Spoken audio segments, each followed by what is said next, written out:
Un contrat d'assurance automobile définit les droits et les obligations de l'assureur et de l'assuré pendant une durée prédéterminée. Lors de la souscription, l'assuré choisit des garanties selon son besoin de couverture. Toutefois, pour des raisons liées au coût, un assuré peut opter pour la seule RC qui est obligatoire.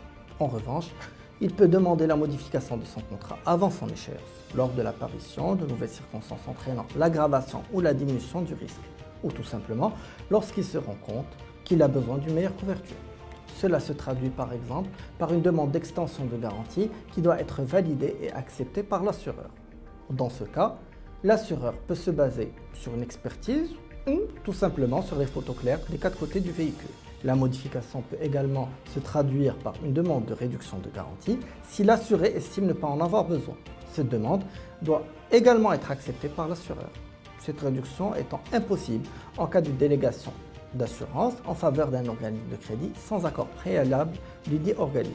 Si l'assureur est à l'origine de la modification, il doit obtenir l'accord préalable de l'assuré par le biais d'un avenant au contrat. Si l'assureur refuse, le contrat ne sera pas modifié. Toutefois, l'assureur a le droit de résilier le contrat à sa prochaine échéance. Si le contrat est renouvelable, l'assuré a le plein droit de ne pas renouveler son contrat à condition d'aviser l'assureur dans les délais réglementaires. Si pour la résiliation à l'échéance, le contrat prévoit un préavis différent, les deux parties doivent respecter le dit préavis. On parle alors d'un préavis contractuel. Cette émission vous a été présentée par Atlanta Sanad Assurance.